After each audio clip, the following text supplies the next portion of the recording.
We begin at the level of the whole organism. By mass, the human brain is an afterthought, making up roughly 2% of your total body weight. Yet it commands 20% of your body's basal oxygen and resting metabolic energy. The vast majority of this massive resting budget doesn't go toward active problem solving.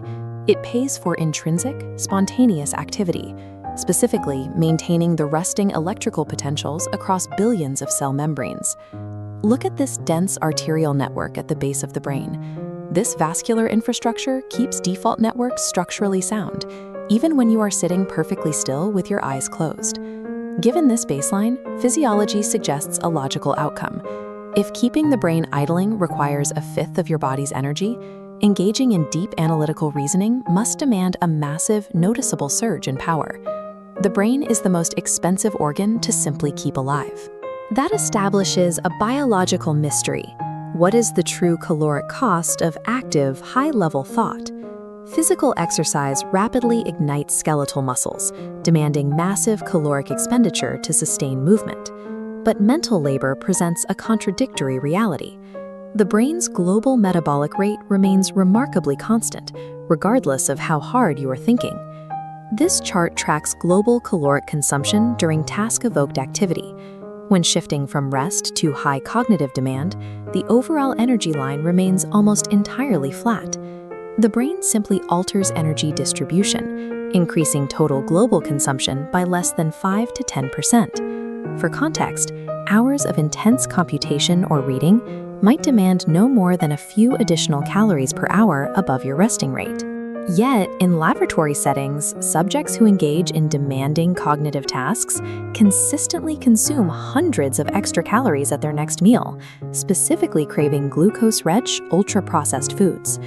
The objective caloric expenditure of deep thought is functionally zero.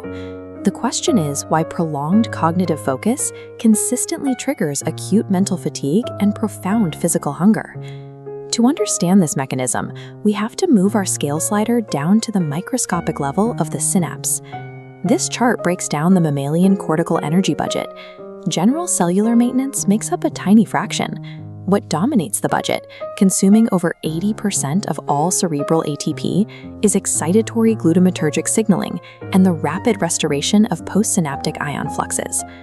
This high operational cost forces the brain to use sparse neural codes. Fewer than 15% of cortical neurons can fire simultaneously before exceeding the organ's rigid biological energy limits.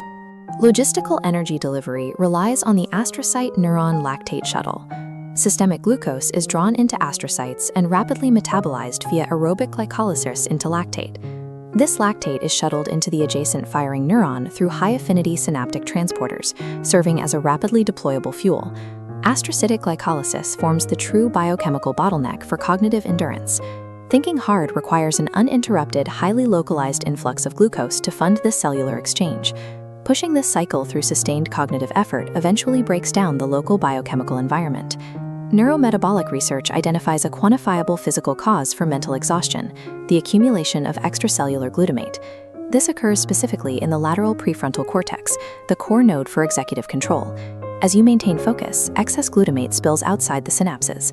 Glutamate is an excitatory neurotransmitter. Left unregulated, it becomes excitotoxic, overstimulating adjacent neurons, disrupting ionic gradients, and structurally threatening the neural circuitry. Mental fatigue is an active, protective regulatory alarm. It forces you to stop thinking, granting your astrocytes the time needed to clear out the toxic waste before permanent damage occurs. To see how the body responds to this local crisis, we scale up to the macroendocrine system. To survive, the central nervous system acts as a metabolic dictator, prioritizing its own homeostasis at the explicit expense of your peripheral organs, a framework known as the selfish brain theory. When specialized channels in the hypothalamus detect a rapid drop in local cellular ATP, they initiate a systemic brain pull stress response. Through cerebral insulin suppression, the brain forces the pancreas to halt insulin release. Peripheral muscle and fat receptors immediately lock shut, starving the body. Meanwhile, the blood-brain barrier's insulin-independent receptors remain wide open, trapping glucose in the bloodstream to guarantee the brain's exclusive energy access. The acute hunger following a hard mental task does not mean your body burned physical calories. Your brain weaponized stress hormones to shut off the peripheral body's access to food, guaranteeing its own metabolic supremacy. Moving our scale to the evolutionary timeline explains why this endocrine hijack translates into behavioral cravings. Historically, psychology used the ego depletion model, assuming willpower was a literal global fuel tank that drained empty during cognitive labor. Modern neurometabolic data disproves this. The brain does not run out of fuel. Instead, we look to the opportunity cost model. Executive networks have limited parallel processing bandwidth. The brain continually weighs the value of your current task against the mounting opportunity cost of ignoring other tasks, utilizing fatigue to motivate a switch. Throughout human evolution, intense cognitive exertion was inextricably linked to physical hazard. Deep focus meant tracking fast prey, evading predators, and demanding massive muscular exertion. The brain's architecture treats intense neural firing as a reliable proxy for environmental instability and impending starvation, a concept known as the insurance hypothesis. The modern world introduces a severe biological mismatch. We regularly engage in extreme, day-long cognitive exertion while remaining entirely physically sedentary. Deep focus triggers an ancient panic button. It drives us to seek out hypercaloric food to buffer a massive physical energy drain that never actually arrives. To find the absolute boundary of cognitive cost, we move the scale to the fundamental level of thermodynamics. Biological mechanisms are bound by the physics of the universe. The brain is a physical information processing system subject to a permanent thermodynamic tax. In 1961, physicist Rolf Landauer established the absolute minimum energy cost required to manipulate information. Landauer's principle dictates that any logically irreversible manipulation of data, specifically erasing a bit of information or merging two computational paths, must unavoidably dissipate a quantifiable amount of heat into the surrounding environment. The human brain operates with staggering physical efficiency, processing high-dimensional data near the extreme boundaries of computation, a stark contrast to the millions of times less efficient heat-generating architectures of standard computers. Every time you update a belief, suppress an instinct, or erase an old prediction, the brain executes an irreversible physical transaction. It consumes energy to prevent the neural network from being destroyed by its own computational entropy.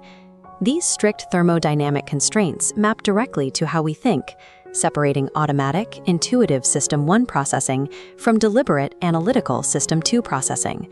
Routine, intuitive thought relies on established associations, allowing the brain to process predictable information near the absolute theoretical peak of physical efficiency. Complex reasoning forces the brain to structurally warp. To bypass the massive energy tax, the neural network folds into a complex, non-Euclidean space, a metabolic phase transition.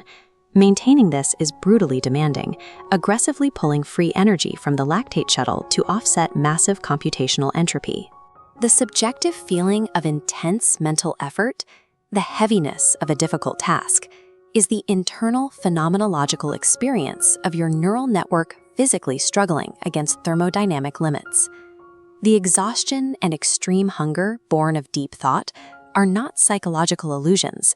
They are the visceral, physical manifestations of a biological system pulling energy from the universe to create order, understanding, and consciousness.